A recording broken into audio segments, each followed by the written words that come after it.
Disappearance of music. Well, for me, there are at least 3 levels for that.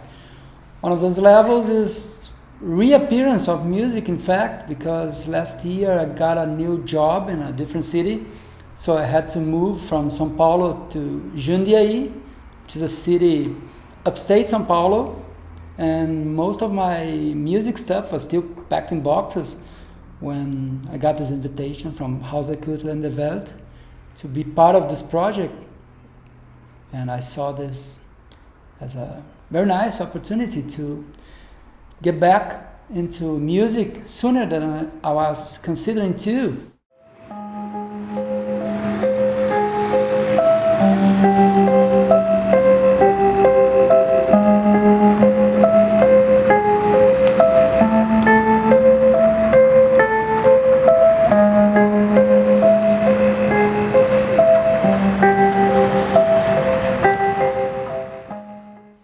The other level is, of course, everything we are living nowadays, no concerts, and only concerts that some musicians and artists find different ways for doing. And the third level is, as an electronic musician, I always had to create visually interesting ways for keeping the audience paying attention to the stage. Like, one of these ways was to put some projections and beautiful images so the audience would have something beautiful to see, and not only me playing with synthesizers, which are quite nice, but keyboard player doesn't move the same amount compared to a guitar player or a drummer.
Some 6 years ago, Ramiro is this guy who's filming this, and the guy who works with me on the visual parts of the concerts, like projections and the visual parts.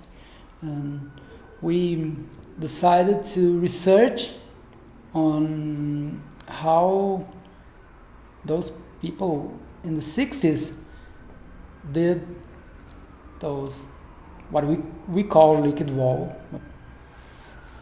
psychedelic projections, maybe it's a better name for that. And we got into a group of musicians, which were already part of my subject of research on early electronic music. Those guys call themselves the San Francisco Tape Music Center. Ramon Sender, Morton Subotnick, Paulini Oliveros were part of this group, and they had a guy called Tony Martin who did those liquid wall stuff for them, and this was our starting point on what we ended up putting as our concept, like music and liquid wall.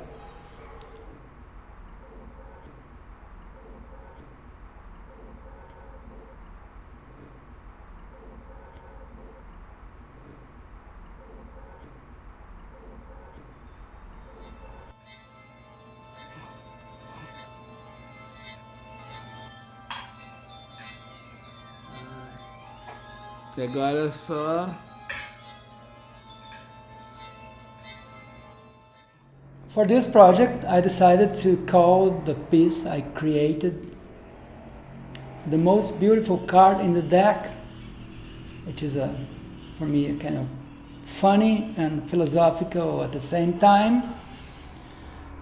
Funny because of a story that I'll try to make it as short as possible. There were two friends of mine. They were playing Truco, which is a card game, and one of those guys, they were really drunk, and one of those guys said, I don't remember exactly which card he had in his hand, but he said, "This is the most beautiful card in the deck." Wow, because it was the card he needed at that moment. And I really thought it was a funny statement. And later on, I got into the philosophical part of that, which is anyone can be the most beautiful card in the deck.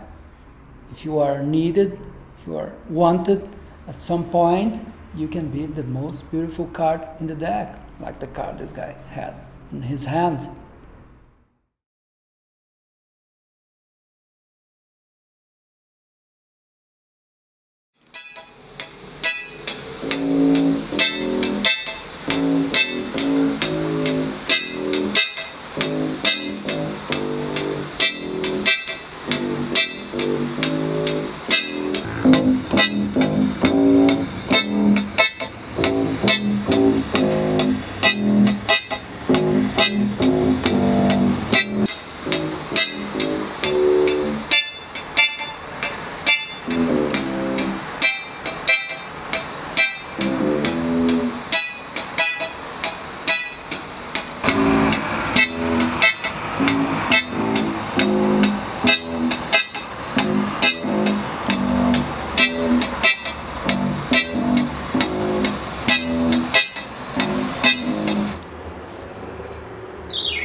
Well, so for now, maybe the best for us to do is to play the most beautiful card in the deck with Ramiro doing some liquid wall stuff on top of that. I hope you enjoy it.